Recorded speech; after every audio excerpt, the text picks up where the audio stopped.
আসসালামু আলাইকুম। রাত 10টার শীর্ষ সংবাদে স্বাগত জানাচ্ছি আমি শাহনাজ পারভীন। ডক্টর ইউনূসের সঙ্গে মার্কিন দূতাবাসের চার্জ দ্য অ্যাফেয়ার্সের সাক্ষাৎ। ভারপ্রাপ্ত পররাষ্ট্র সচিবের দায়িত্ব পেলেন খুরশেদ আলম। সরকারি কর্মচারীরা সম্পদের হিসাব না দিলে শাস্তি, জনপ্রশাসন সচিব। দুর্নীতির মামলায় সাবেক অতিরিক্ত আইজিপি শামসুদ্দোহার বিরুদ্ধে গ্রেফতারি পরোয়ানা। 17 জন অতিরিক্ত সচিবকে বদলি।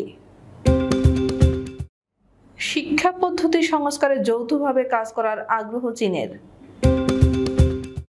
বন্যায় এখন পর্যন্ত 67 জনের মৃত্যু, দুর্যোগ মন্ত্রণালয়। পোশাক শ্রমিকদের বিক্ষোভ, অন্তত 35 কারখানায় ছুটি ঘোষণা। বাধ্যতামূলক অবসরে 2 অতিরিক্ত আইজিপি সহ 4 পুলিশ কর্মকর্তা। এলপিজির দাম 12 কেজিতে বাড়ল 44 টাকা। ঝালকাঠিতে আমির হোসেন আমু ও শাহজাহান ওমরের বিরুদ্ধে মামলা। ময়মনসিংহে ট্রেনের ডাকাতি এবং ভিসা ছাড়াই পাকিস্তান যেতে পারবেন বাংলাদেশিরা, পাকিস্তানের হাই কমিশনার। শুনছিলেন শিরোনাম, এবার বিস্তারিত। অন্তর্বর্তী সরকারের প্রধান উপদেষ্টা ডক্টর মোহাম্মদ ইউনূসের সঙ্গে সৌজন্য সাক্ষাৎ করেছেন যুক্তরাষ্ট্র দূতাবাসের চার্জ দ্য অ্যাফেয়ার্স হেলেন লাফেভ। সোমবার দুপুরে প্রধান উপদেষ্টার সরকারি গেস্ট হাউস যমুনায় সৌজন্যে সাক্ষাৎ করেন তিনি। প্রধান উপদেষ্টার প্রেস উইং থেকে এ তথ্য নিশ্চিত করা হয়েছে। পররাষ্ট্র মন্ত্রণালয়ের মেরিটাইম অ্যাফেয়ার্সের সচিব রিয়ার অ্যাডমিরাল অবসরপ্রাপ্ত মোহাম্মদ খুরশেদ আলমকে পররাষ্ট্র সচিবের দায়িত্ব দেওয়া হয়েছে। আজ সোমবার পররাষ্ট্র মন্ত্রণালয়ের মহাপরিচালক মোহাম্মদ নাজমুল হক স্বাক্ষরিত এক অফিস আদেশে বিষয়টি জানানো হয়। অফিস আদেশে বলা হয়েছে, প্রাক্তন পররাষ্ট্র সচিব মাসুদ বিন মোমেনের 2 সেপ্টেম্বর 2024 তারিখে দায়িত্বভার ত্যাগের পরিপ্রেক্ষিতে পরবর্তী নির্দেশ না দেওয়া পর্যন্ত পররাষ্ট্র মন্ত্রণালয়ের মেরিটাইম অ্যাফেয়ার্সের সচিব রিয়ার অ্যাডমিরাল অবসরপ্রাপ্ত মোহাম্মদ খুরশেদ আলম পররাষ্ট্র সচিবের দৈনন্দিন জরুরি সরকারি কার্যাদি সম্পাদন করবেন মর্মে সিদ্ধান্ত গৃহীত হয়েছে। সরকারের সব স্তরের কর্মচারীকে সম্পদের হিসাব দিতে হবে। যদি কেউ না দেন, তাদের শাস্তির মুখোমুখি হতে হবে বলে জানিয়েছেন জনপ্রশাসন মন্ত্রণালয়ের সিনিয়র সচিব মোখলেস উর রহমান। আজ সোমবার সচিবালয়ে নিজ দপ্তরের সাংবাদিকদের সঙ্গে আলাপকালে তিনি একথা বলেন। মোহাম্মদ মোখলেসুর রহমান বলেন, সব সরকারি কর্মচারীর সম্পদের হিসাব দিতে একটি সহজ ফরম তৈরি, জমা দেওয়ার সময় ও পদ্ধতি নির্ধারণে 5 সদস্যের একটি কমিটি গঠন করা হয়েছে। আমরা মনে করি সম্পদের হিসাব দিলে দুর্নীতি কমে আসবে। সম্পদের হিসাব বছরে একবার দিতে হবে। দুর্নীতি দমন কমিশনের কাছে 30 কোটি 35 লাখ টাকার সম্পদ অর্জন এবং 36 কোটি 91 লাখ টাকার সম্পদের বিবরণী গোপনের অভিযোগে সাবেক অতিরিক্ত পুলিশ মহাপরিদর্শক এম শামসুদ্দোহা খন্দকার ও তার স্ত্রী ফেরদৌস সুলতানা খন্দকারের বিরুদ্ধে দায়ের করা মামলার চার্জশিট আমলে গ্রহণ করেছে আদালত। একই সঙ্গে এম শামসুদ্দোহা খন্দকারের বিরুদ্ধে গ্রেফতারি পরোয়ানা জারি করেছে আদালত। রোববার ঢাকা মহানগর সিনিয়র স্পেশাল জজ আদালতের বিচারক মোহাম্মদ শামস জগলুল হোসেন চার্জশিট আমলে গ্রহণ করে এ পরোয়ানা জারি করেন। মামলায় এই দম্পতির বিরুদ্ধে অভিযোগ গঠনের শুনানির জন্য 30 অক্টোবর দিন ধার্য করেছেন বিচারক। 17 অতিরিক্ত সচিবকে বদলি করা হয়েছে। জনপ্রশাসন মন্ত্রণালয় রোববার এক প্রজ্ঞাপনে এই আদেশ জারি করেন। জনস্বার্থে জারি করা এই আদেশ অবিলম্বে কার্যকর হবে বলে জানানো হয়। কর্মকর্তাদের সোমবারের মধ্যে বর্তমান কর্মস্থল থেকে অবমুক্ত হয়ে বদলিকৃত কর্মস্থলে যোগদান করতে বলা হয়েছে। কেউ যোগ না দিলে সোমবার বিকেল থেকে বর্তমান কর্মস্থল থেকে তারা তাৎক্ষণিক অবমুক্ত বলে গণ্য হবেন। শিক্ষা ও পরিকল্পনা উপদেষ্টা ওয়াহিদ উদ্দিন মাহমুদের সাথে সাক্ষাৎ করেছেন বাংলাদেশে নিযুক্ত চীনের রাষ্ট্রদূত ইয়াও ওয়েন।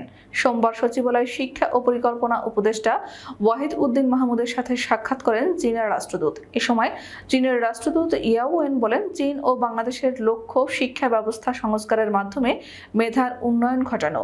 এ লক্ষ্যে চীন ও বাংলাদেশ যৌথভাবে কাজ করতে পারে। এ সময় তারা দুই দেশের দ্বিপক্ষীয় বিষয় নিয়ে আলোচনা করেন। চীনের আন্তর্জাতিক মানের শিক্ষা ও গবেষণা প্রতিষ্ঠানে উচ্চ শিক্ষা গ্রহণে বাংলাদেশি শিক্ষার্থীদের উৎসাহিত করার কথাও জানান চীনের রাষ্ট্রদূত। দেশের পূর্বাঞ্চলে এবারের বন্যায় এখন পর্যন্ত ৬৭ জনের মৃত্যু ও ১ জনের নিখোঁজের তথ্য নিশ্চিত করেছে সরকার। এছাড়া এই বন্যায় সরাসরি ক্ষতিগ্রস্ত হয়েছে ১১টি জেলার ৫১ লাখেরও বেশি মানুষ।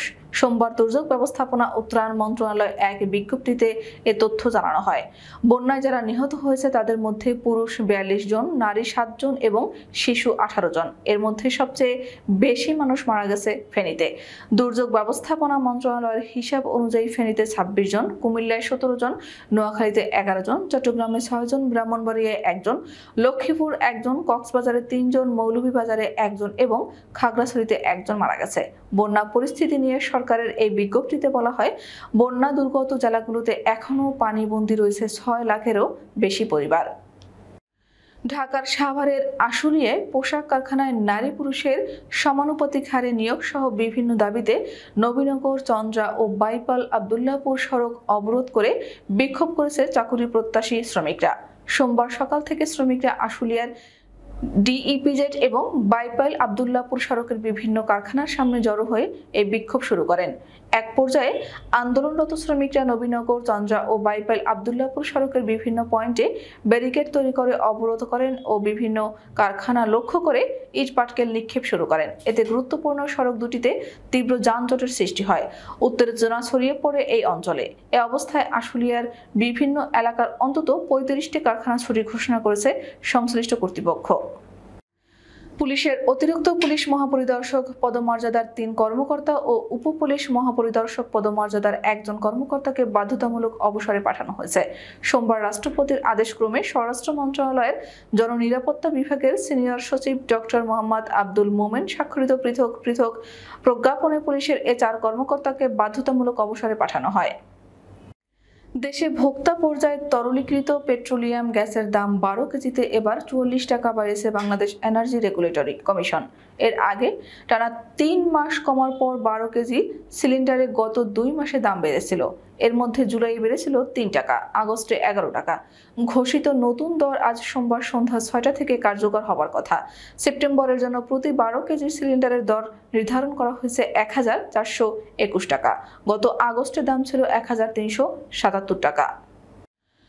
আওয়ামী লীগ নেতৃত্বাধীন ১৪ দলের সমন্বয়ক ও মুখপাত্র ঝালকাঠি ২ আসনের সাবেক সংসদ সদস্য আমির হোসেন আমু এবং ঝালকাঠি ১ আসনের আলোচিত সাবেক সংসদ সদস্য শাহজাহান ওমর সহ ৬২ জনের বিরুদ্ধে অস্ত্র, বিস্ফোরক ও বিশেষ ক্ষমতা আইনে মামলা দায়ের করা হয়েছে। সোমবার দুপুরে বৈষম্য বিরোধী ছাত্র জনতার আন্দোলনের কর্মী বিত্তয় Kumar Sarkar Keshab Sumon Jhalakathi senior judicial magistrate আদালতে এ মামলা দায়ের করেন। নেত্রকোনার পূর্ব ধলা উপজেলার জারিয়া ঝাঞ্জাল স্টেশন থেকে ছেড়ে আসা লোকাল ট্রেনে ডাকাতির ঘটনা ঘটেছে। ময়মনসিংহ রেলওয়ে জংশনে যাওয়ার পথে একটি বগিতে এই ডাকাতির ঘটনা ঘটে। রোববার রাত ৯টার দিকে শম্ভুগঞ্জ স্টেশন থেকে কেওয়াটখালী রেলওয়ে ব্রিজ এলাকার মধ্যে এ ঘটনা ঘটেছে। যাত্রী ও রেলওয়ে পুলিশ সূত্র জানায়, নেত্রকোনার পূর্বধলা উপজেলার জারিয়া ঝাঞ্জাল স্টেশন থেকে ময়মনসিংহ পর্যন্ত লোকাল ট্রেনটি নিয়মিত চলাচল করে। ট্রেনটি জরিয়া ট্রেন হিসেবে পরিচিত। রোববার রাত ৯টার দিকে নগরের শম্ভুগঞ্জ এলাকায় ডাকাতের কবলে পড়ে ট্রেনটি। নগরের শম্ভুগঞ্জ রেল স্টেশনের পার হয়ে রেল ব্রিজ উঠলে ট্রেনের গতি কিছুটা কমিয়ে দেওয়া হয় সব ট্রেনের। সে সুযোগ কাজে লাগিয়ে ১৫ থেকে ২০ জনের একটি ডাকাত দল ট্রেনের পেছনের বগিতে উঠে পড়ে। দলটি নিজেদের মুখে গামছা বেঁধে হাতে দেশীয় ধারালো অস্ত্র নিয়ে ট্রেনের বগির যাত্রীদের জিম্মি করে। মেরে ফেলার ভয় দেখিয়ে যাত্রীদের কাছ থেকে মোবাইল ফোন ও অন্যান্য জিনিসপত্র লুট করে নিয়ে যায়। পরে দ্রুত তারা চলন্ত ট্রেন থেকে লাফিয়ে নেমে পড়ে। নতুন ভিসা নীতিমালা ঘোষণা করেছে পাকিস্তান সরকার। এতে বাংলাদেশ সহ ১২৬টি দেশের নাগরিকরা ভিসা ছাড়াই দেশটিতে যাতায়াত করতে পারবেন। এ তথ্য জানিয়েছেন বাংলাদেশে নিযুক্ত পাকিস্তানের হাই কমিশনার আহমদ মারুফ।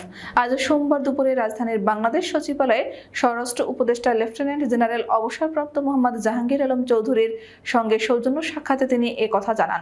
স্বরাষ্ট্র মন্ত্রণালয় থেকে পাঠানো এক সংবাদ বিজ্ঞপ্তিতে এ তথ্য জানানো হয়। বৈঠকে দুই দেশের মধ্যে বন্যা পূর্বাভাস, পারস্পরিক সম্পর্ক উন্নয়ন, ভিসা সহজীকরণ, সরাসরি ফ্লাইট চালু, কৃষি গবেষণায় সহযোগিতা সহ পারস্পরিক স্বার্থ সংশ্লিষ্ট বিভিন্ন বিষয়ে আলোচনা হয় বলে বিজ্ঞপ্তিতে জানানো হয়। আমাদের আগামীকাল দুপুর 2টার শীর্ষ সংবাদ দেখার আমন্ত্রণ জানিয়ে এখনকার মতো বিদায় নিচ্ছি। দর্শক, ভিডিওটি শেষ পর্যন্ত দেখার জন্য আপনাকে অসংখ্য ধন্যবাদ। নিত্য নতুন সংবাদ পেতে আমাদের ইউটিউব চ্যানেলটি সাবস্ক্রাইব করুন ও নিয়মিত নোটিফিকেশন পেতে বেল বাটনটি ক্লিক করুন এবং আমাদের ফেসবুক পেজটিতে লাইক করুন। এছাড়াও আমাদের ভিডিওতে লাইক দিয়ে শেয়ার করুন। আল্লাহ হাফেজ।